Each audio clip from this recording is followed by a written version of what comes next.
Hello, you wonderful people, and welcome to another episode of Not Too Comic Book. This being a show where I talk about TV shows that are adaptations of comic books. For today's episode, I'm going to talk about the latest episode of Wynonna Earp as well as the latest episode of Outcast. Like always, if I'm talking about something that you want to listen to, you can always look in the description down below. I could have time when to start talking about each of the respective shows. So, for example, if you want to hear what I say about this week's episode of Wynonna Earp, you can skip to what I say about this week's episode of Outcast. But the first thing I want to talk about is this week's episode of Wynonna Earp. So this episode deals with a lot of things. It's kind of interesting because Wynonna didn't actually tell anyone about the Doc situation, about him being a vampire. Everyone kind of had to find out on their own.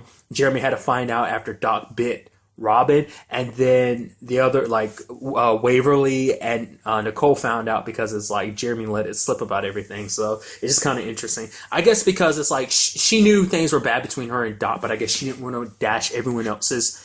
I guess she wanted to kind of break that to everyone when she got the chance to. So I guess it's because she was kind of already dealing with it with herself. So I guess she didn't really have time to really help everyone else kind of process it. She was dealing with her own situation. Then there's the whole her and Charlie thing, which things are kind of heating up between them. They're kind of back and forth, him being there for, despite all the supernatural stuff, despite all the stuff that's kind of brought up with her. Like, he does legitimately like her and care for her. But I do like that throughout the episodes, there's the constant kind of measuring contest between Doc and Charlie, which isn't too far off me using the analogy of a dick measuring contest, considering they're just kind of like, oh, I can go a lot longer than you think, old man. Just the constant going back and forth. Even had that moment between Wynonna and Kate having to sit down. I wasn't expecting that. You showed up there to kill her, which Kate tells her much later on. It's like, killing me doesn't break the curse on, making Doc a mortal man again. She's like, really?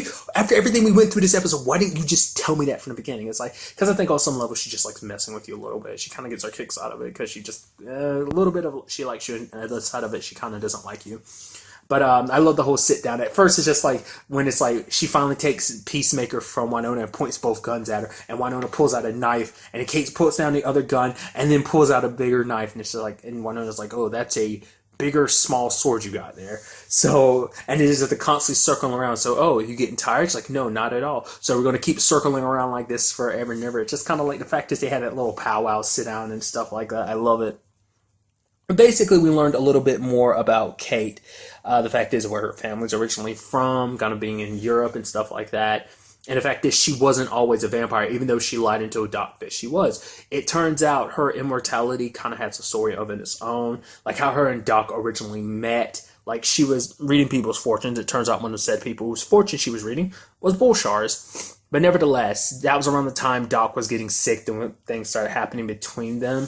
And, for her, she wanted, and she ends up talking about this later on, which is kind of a sad thing, is the fact is Doc, she ran away from Doc, hoping he would chase her. Like, she's always the one kind of chasing him, kind of pushing forward. But it's like, if I leave, maybe he'll follow. But Doc was dying, and he felt like she left him and kind of felt all alone. So it kind of backfired on her. And so that led to him going to Constance and getting the immortality. And so she became a vampire later on because Constance wouldn't tell her where Doc is, so she spent the rest of her life looking for him. So that's why she needed to become immortal, so she would have forever to look for him. So, which is something I'm sure she hasn't even told Doc yet, because she kind of kept making it seem like, oh, she didn't know where Doc was, which she didn't, because she's like, oh, I thought you were dead, this and that. But it's like, as we can tell from the conversation she knew he was alive, but I guess she didn't want to be the one to really tell him, like, oh, like, I became a vampire, because I guess she felt like she didn't want Doc to love her out of obligation, because it's like, oh, you're the woman that was looking for me for so long, I feel obligated to be with you. I think it might have been something like that, or maybe it was just because she didn't want to play like that. She wanted like Doc to be hers just to be hers. But then for her, it's like, because I think on some level, if she had found Doc first after all that time, maybe it would have made it more passionate, more special, would have been Destiny. But Wynonna found him first, and it kind of screwed everything up. She's like, Destiny has a sick sense of humor, because like Wynonna wasn't trying to find Doc. All she was doing is retrieving Peacemaker. He just happens to be down there. Kate, was looking everywhere for him, but never could.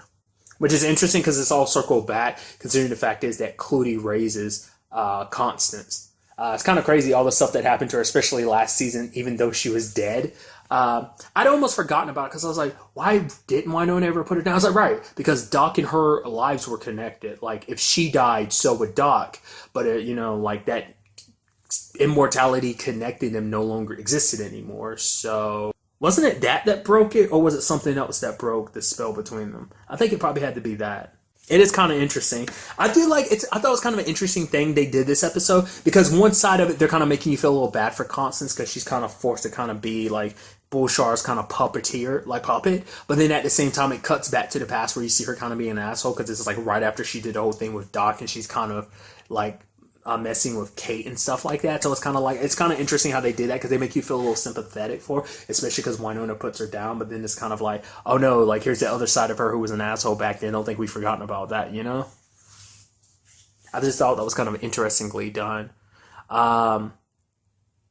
It's kind of sad because I'm sure Dot felt it even more this episode. Like everyone turned their back on him, because for him it's like Wynonna first did it, then Jeremy did because he made the mistake of biting Robin, but he even talks about the fact is that Robin tastes a little weird. It seems whatever happened to Robin didn't 100% stick. The whole seed going inside of him thing, at least we're assuming kind of happened to him. Maybe it's something in Robin's veins, maybe him being I think he's from one of the original families, isn't he? Because of that whole yeah, definitely, because that's why he was taken in the first place. Maybe, whatever it is, like it kind of acted as a two-way antenna between him and Bullshar. Because talking about the fact that Bullshar talks to the trees, he kind of forces them to do his bidding. They don't want to. But Robin can kind of kick into that because like he can hear the seeds talking and stuff like that. Which is crazy. Many different things happen. You know, it's kind of like Robin's kind of worried about like, oh, everything that's happened to me. But it's like, oh yeah, don't worry. Like, you know, it's like all the stuff that happens in Nicole. It's like, yeah, I solved this, I survived this massacre, and now this demonic ring is following me everywhere. Which I love that moment of the ring pops up and Nicole drops it. She gets down on one knee, and Waver's like, oh my god, which is like, we quickly brush over that, but it's like, it's so sweet that she got super excited. She's like, oh my god, Nicole's proposing, that's amazing. It's like Nicole literally had to sign for divorce last season. I mean, to be fair, like, I kind of get the feeling like it probably would be like near the end of the season. She probably popped the question. Maybe, I don't know. I don't know if that conversation has really come up. I mean, they love each other anyway, her and Waverly. So I'm not going to be too shocked when it comes up. But I just love it just being like, and then like Nicole has to be like, oh no, it's Bullshar's ring, and then Waverly's like, oh. And then at the same time, it's like, oh yeah, everything weird's happened with Robin. It's like, oh yeah, and Dr. Vampire. Like I said, it was just kind of crazy timing for all this stuff to come out. But what's interesting about that, we'll kind of go back, because I was also go back a little bit to what I was saying, like, you know, obviously, in the barn, when trying to make everything better for Robin, Jeremy just casually dropped that thing about his mom, like he was in a car accident and he was there for his mom for a couple hours after she died or something like that. Like, he just casually dropped that. Like, has that come up before? I don't think so. Maybe it has. Like, no one kind of batted an eye, but I guess it's something everyone knew. I don't think we as the audience knew that, but that was kind of like, oh, that was kind of like sad, creepy, and just kind of like depressing. It's just like, oh, dude, I'm so sorry, Jeremy. Holy crap. Not unless that was some BS to make him feel better, but I'm pretty sure it's just like, no, that was some real stuff. It's just kind of interesting how that was so just like casually dropped. It's like, oh yeah, here's my family tragedy. Probably one of the most dramatic things I've been through. I'm just casually dropping it. It's like, ooh, okay.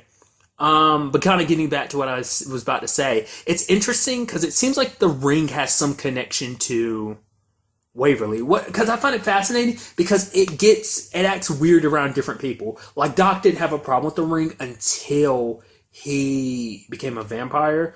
And then it popped up everywhere Nicole would go. So was it getting close to Nicole because of Waverly? But then why not go to Waverly directly? Is there something like about Waverly that kind of keeps it from coming to her directly? Because we do know she's connected to the whole Jolene situation. And Jolene kind of representing all the darkness to like all the light that is Waverly. Maybe that kind of counteracts it. Whatever her dad Julian is, maybe that kind of plays a role in that whole situation.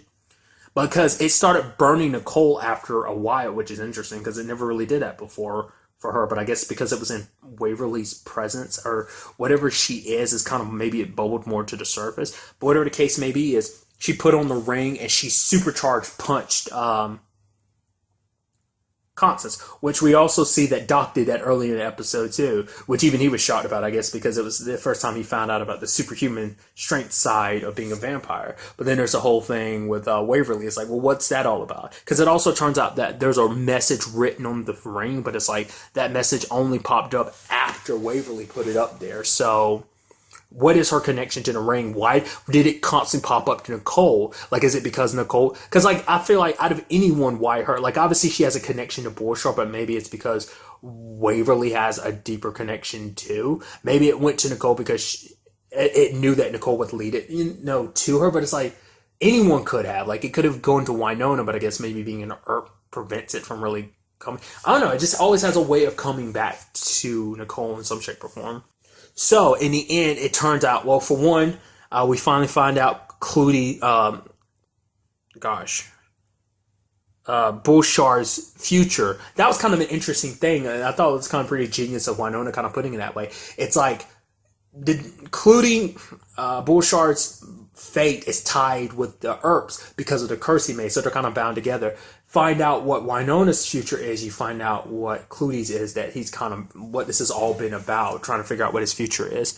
So it turns out the final card, his future, was the Lover's card. So he's trying to find Adam and Eve. What the hell that's all about. It seems like that's what this is all about too. He's looking for the garden, which I guess makes sense on some level, him being the one that controls trees and stuff like that. Maybe he's trying to find the tree that the apple, that the with quotation marks around it, apple, came from. Maybe that will give him immense power, because he's been looking for something for a very long time, and he knew it was in a Ghost River triangle. He just didn't know where exactly to look, but now he will find it. Apparently, and it's something Robin said at the end of the episode, is like he already found it. So what does he want exactly with the Garden of Eve? Like, what exactly will it bring forth? And makes you wonder, maybe that's what Waverly has something to connect it to, because her dad is supposedly an angel. Maybe he's connected to this Adam and Eve situation. Maybe, like, Waverly has, like, on her dad's side of the family, has, like, a long lineage connected to Adam and Eve. And maybe that's why Bullshar's ring can work for her. Or maybe it's more of a... I mean, we do know that... I mean, not less... We kind of have, like, a Lucifer type of situation where it's like Clooney's the devil, and like maybe Julian is being an angel. Maybe they're kind of opposites. But to be fair, Clooney didn't become a demon until later on. Because it's interesting too, because that ring, Clooney's ring, Bullshar's ring, like Kate says, like, oh yeah, don't underestimate it. It's older than most things on Earth, which we know Bullshar isn't, like, he didn't become a demon until after Wyatt put him down. So it's like, where did that ring go before? Like, maybe that's part of the reason why he became a demon in the first place. There's something about that thing, its connection to, like, the Garden of Eden and what this is all about. So we do see that Doc and Wynonna are working together again, because Kate made him real, like, and it is what I thought it was. Like, he did become a vampire because he figured it'd be the best way, because his understanding is by becoming a vampire, he can he can be around as long as Wynonna needs him to in this fight. And the fact of the matter is, if anything ever happens to her, he could be there to pick up the pace, and protect Alice, and not just then, like any future generations beyond that. Like if Alice had kids and this curse thing kept going, he could be around long enough to deal with that. So it does make you wonder, is there a cure for vampirism in this? Because like Kate said, that whole killing the original vampire is a myth and everything. So there might be a way to get this back, or maybe Doc is 100% a vampire now and forever. Charlie is willing to help him out with the whole, like, I'll give him blood thing, but then it's like, yeah, they're kind of in that competition area, because it's like, yeah, there's the whole Wynonna thing, which is like, yeah, Charlie likes her, but it's like, you'll never know her like I know her,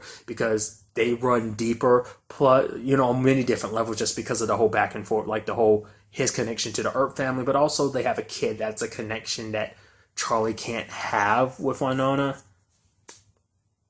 At least now, like, that also depends on, like, how this whole curse situation plays out. So, Doc is talking about, like, Wynonna's like, we end this together. Like, we end this fight together. Like, that was kind of the whole point, that they came to that conclusion last season, that they were going to break the curse together. But the fact of the matter is, other things came up. Now their situation got complicated after the Alice thing. So, it seems like we're coming back to that. But we see Bullshar show up and blow some dust in her face. What that entails, well, we just kind of have to wait to see what goes down in the next episode to find out. But I'm very interested to see what happens with all of this.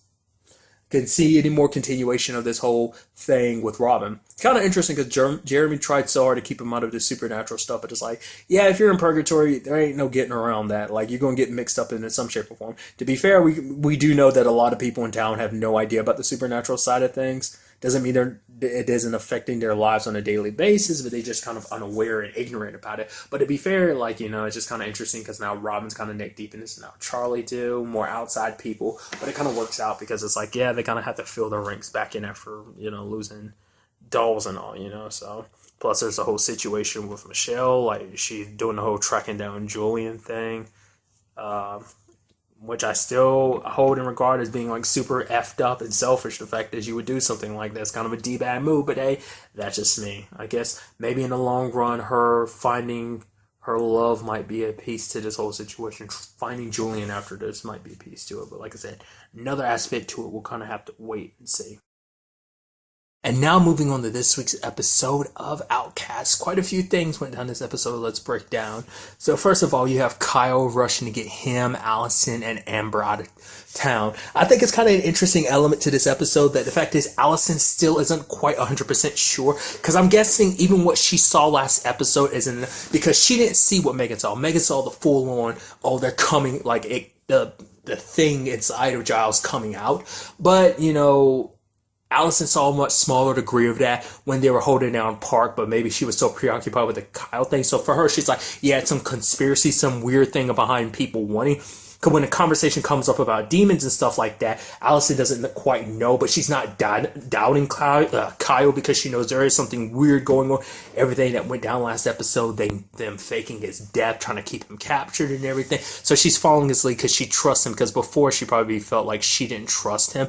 And now, because she blamed herself initially. Remember last episode, because she was like, if she had come home when he had asked her to, maybe she could have prevented, because she thought like he died in like a stabbing or some kind of fight he started or something like that. So, and I like that they kind of play with you a little bit with the whole like them trying to escape thing, because there's people on the road, which Kyle's like, oh, this gotta be them, it's gotta be them, but Allison's like, no, you're just being paranoid, which is like, it's right for him to be paranoid, but I thought that's what they were going to do, play with it more and more, be like, no, make him see, because I think it's also supposed to make, Allison second guess everything without second guessing him, because you could tell like she is trying to give Kyle the benefit of that, like, yeah, something's going on, but it's like, hey, these are just regular people.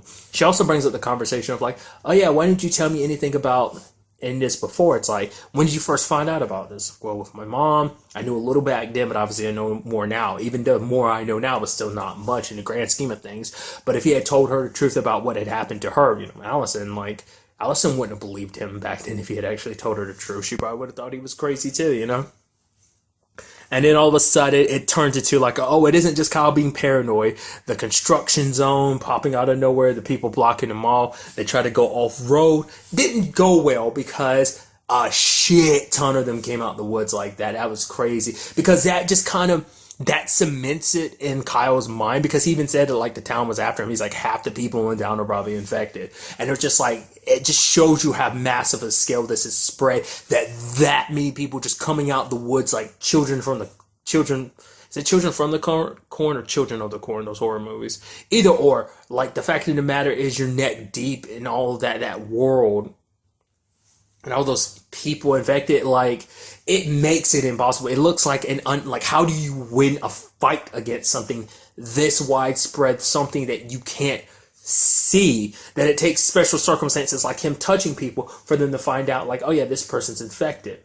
So they're kind of blocking off all access, so he's trying to get out of there. But Bob shows up in time to get them out. But Kyle sacrifices himself and stays behind. Because for Kyle, when he originally went to Bob talked about the fact that his dad originally wanted to do that, but his dad couldn't because he didn't want the weight of the world to come have it all avalanching and coming down upon them. But Kyle wants to make sure, first and foremost, if he has to sacrifice himself, he will. Because at the very least, he wants Amber to be with at least one of her parents. So it's like Amber will be better without Kyle, because I guess it's because like if them being together, they'll be twice the beacon. And at the very least, Allison will be there to protect her. And if anything happens, I'm sure he's not thinking like that, but if something you can think about is the fact is that Amber could protect anyone too and take, she can fight back the possessed, but it's like Kyle like goes after Nunez, is burning and hurting her a little bit with his power just to buy enough time for his family and Bob to get away. Because I think, even if I have to be stuck in this mess, I'm going to try and make sure that my family because they won't be looking for Amber, because as long as they have him, then it is what it is. They got what they needed more so than anything else. It does make you wonder if Kyle being older, does that make him stronger? Does it work like that? The older you get, the stronger you are? Because it seems like even at such a young age, Amber's still pretty powerful too. So I don't think it probably works like that. You got the gift. The gift probably always stays it. Well, no, because as we know with Helen, it does get more powerful, but maybe it always stays the same unless you do some extenuating circumstances. Which that whole power thing is kind of an interesting thing, because Sydney's trying to figure it out. He's getting Park to dissect the boy's body, trying to figure out what it was. But it turns out whatever it is that Helen did to kind of spike the powers, there were no answers in the boy. There was nothing physical that was changed in or around him to make it happen. So no one still has no idea what happened. The fact of the matter is that Sydney is talking about a survivor being there. We do know that Dakota was there, so that's probably what sparked it. Because once again, he brings up the example of when Giles got possessed. It wasn't kind of like it was a little more cemented, like it was a little more grounded, kind of wasn't as complete buck wild as normal. So obviously some things are changing, but it's like we don't know who that other person was. I'm kind of going on Dakota, but it's like I think it might be secretly setting up the fact that Kyle's dad might have been there. Like, why would he be? Because he can't be nearby, because they send a message about Kyle being dead. So I don't know if that's the case, So I'm thinking Dakota, but it's like she was saved. So not unless there's more to her. Maybe when you get saved in certain regards. I don't know. We still don't know who that other person is and what that's kind of really all about. Like what it was exactly that Helen did to kind of boost, the Outcast. Well, once again, the people in particular, because once again, that's the thing. Like, the only one who's ever been called an outcast is Kyle, but other people who are like him, like that little boy who have some kind of connection to this, who are beacons, that's all they are. But it's like, are they outcasts themselves, or are they kind of outcasts in a different light? Are they just beacons themselves, or are they like Kyle? Or is Kyle a rarity on his own being the outcast? Or they're just beacons in general, or are they also outcasts? I wouldn't assume that. Maybe they don't. I doubt they have the same abilities. Maybe they do. Because apparently within their bodies are certain resources. And that's what Park was getting on Sydney about. It's kind of like, the reason why you're keeping that boy around is because you were trying to change him yourself. Because, it seems like Sydney's doing all this for the recognition, because he wants to be the one that fixes everything. He wants to be the one that causes the merger to happen. It's not just about ensuring the continuation of his people. It's also for the self-satisfaction, being like, haha, I'm the one who did it, But Park didn't back him up, because apparently there's a council and everything that he has to answer to, which is kind of interesting that this is our first time at this point in the series kind of getting witness to that, because for such a long time you're thinking like, Sydney's the one in orders. It's like, no, Sydney is kind of middle management when it comes to this whole situation. Park had brought up something I thought was kind of interesting. Well, for one, his perspective is very different from Sydney. Sydney wants to kind of like basically terraform the earth and stuff like that to make it more hospitable for them. But then you have Park being like, hey, why don't we just kind of become one with this place, in a sense of just kind of make it our home rather than trying to change it? Why don't we just embrace it? And he also brings up the interesting aspect of he might have found a way to make it so the bodies last longer, because the merger is the only thing that's going to make everything solidified. Till then, these bodies are slowly going to die out because of it. I mean, the only one we've really seen taking the damage is Sydney. I'm curious why, though.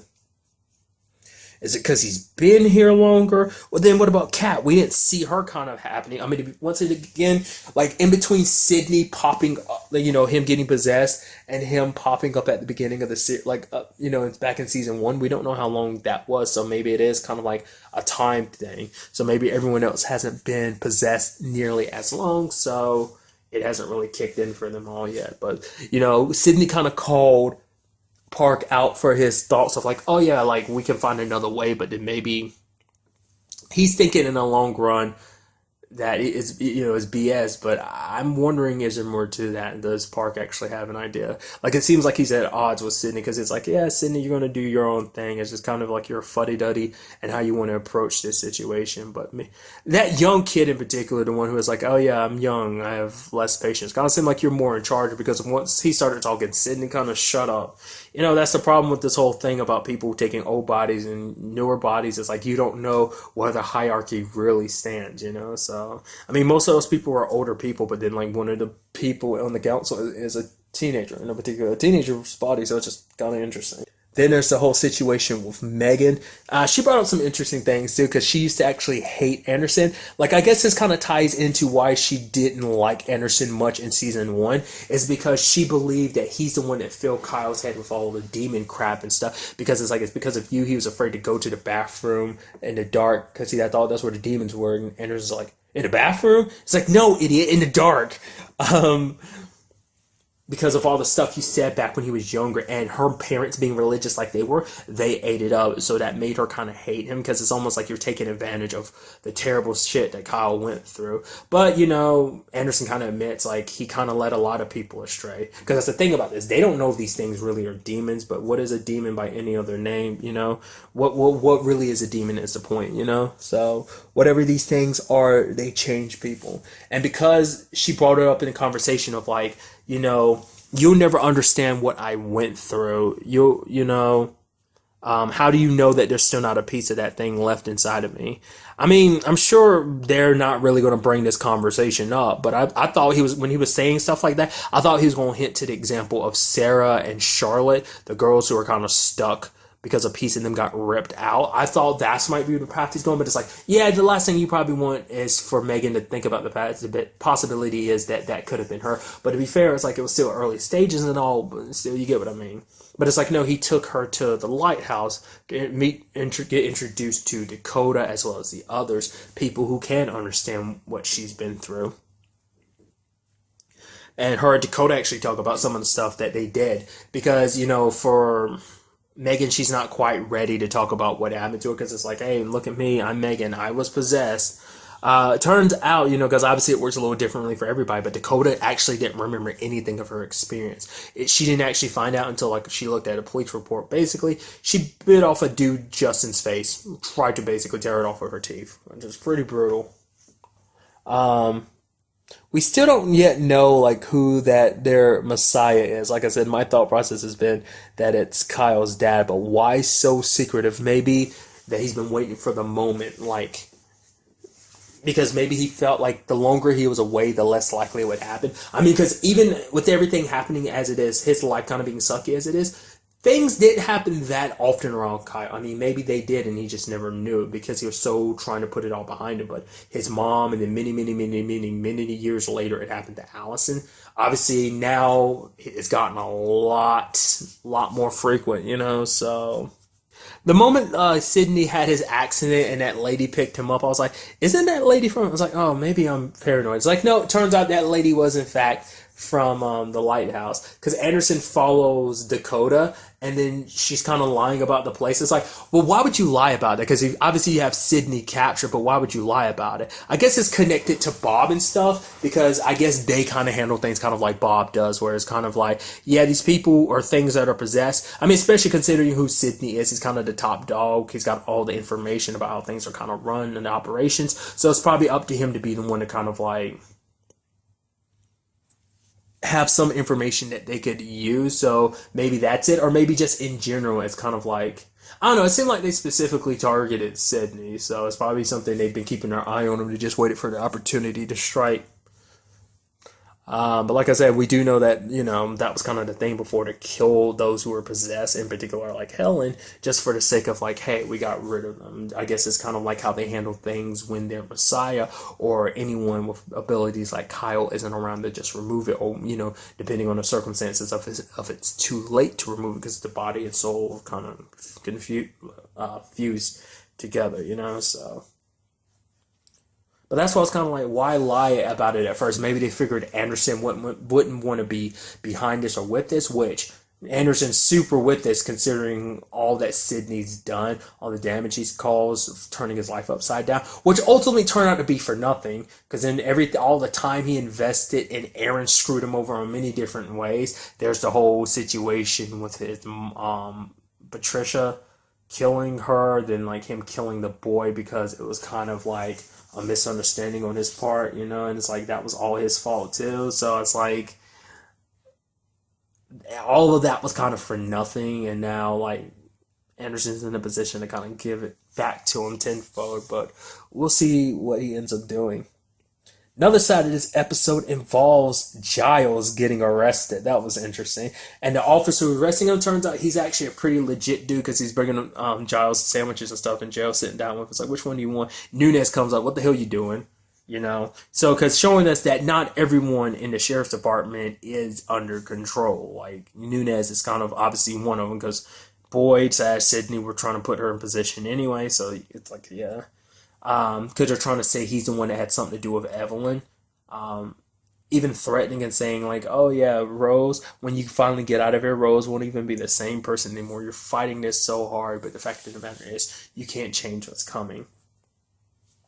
But then the guy is talking to him, his officer, and lets him out. He talks about like, oh, he had battled demons before, and Anderson helped him fight it, and now he's letting Giles out. So proof that Giles isn't alone in this. He's got allies even amongst everything, because a lot of, so there might be a lot more officers and deputies that are not possessed than are, because I'm sure it's not like you need the entire police force. Where Nunez is right now is kind of enough for now. There might be others, but I mean, to be fair, she sent a non-possessed dude to go deal with Giles, so it could be a situation of she might legitimately be the only one in control, because you only need certain people. I mean, hell, like Mayor Boyd, for example. I mean, he was marrying everything, and he was one of the few in a key controlling position. But to be fair, there's the council, but that doesn't mean that the council does anything within town. It's probably just like council among what they are.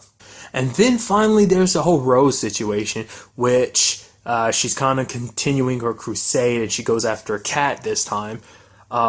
Did not go as smoothly as the Evelyn situation, because Kat fought back and Rose got severely messed up. But I got worried the moment she picked up that gun. I was like, oh man, this is gonna suck. But luckily, Rose was able to kind of push her off and ended up killing her, which ends up hitting Rose hard later on, because for one, it's like that was her best friend and she had to do that, but she, in her mind, it's like that and Evelyn, she had to do what she had to do, because it's like we have to fight back in some shape or form, because she knows Giles has kind of lost his will to fight and she hasn't, and she needs to do whatever she can to protect her family, her home, this world, And I think this is going to be enough to spark Giles back into action, especially after what went down this episode. And especially because he's going to do whatever it takes to protect Rose from suffering any ramifications for this whole Kat or Evelyn debacle, So it's definitely going to be interesting to see how that kind of circle will back around in some shape or form, What that ends up turning into. And whether or not it in itself will be enough to kind of shake the sheriff loose, but former sheriff. We'll see in the end what ends up happening with that, and I doubt we'll see Rose kind of going all vigilante anymore going forward from this, just because it's like things went so poorly, like she can't do this alone. Hell, for all we know, Giles might end up kind of going all vigilante with her in this, This was the original plan in the first place. I mean, things are also going to change too, because Kyle is coming back to town too, so that's a factor that has to be considered, so overall, I'm very interested to see, what goes down in the next episode with all of this. But really, that's all I want to talk about. Until the next time we meet, be happy, be safe, live life to the fullest, and enjoy it. Good day and good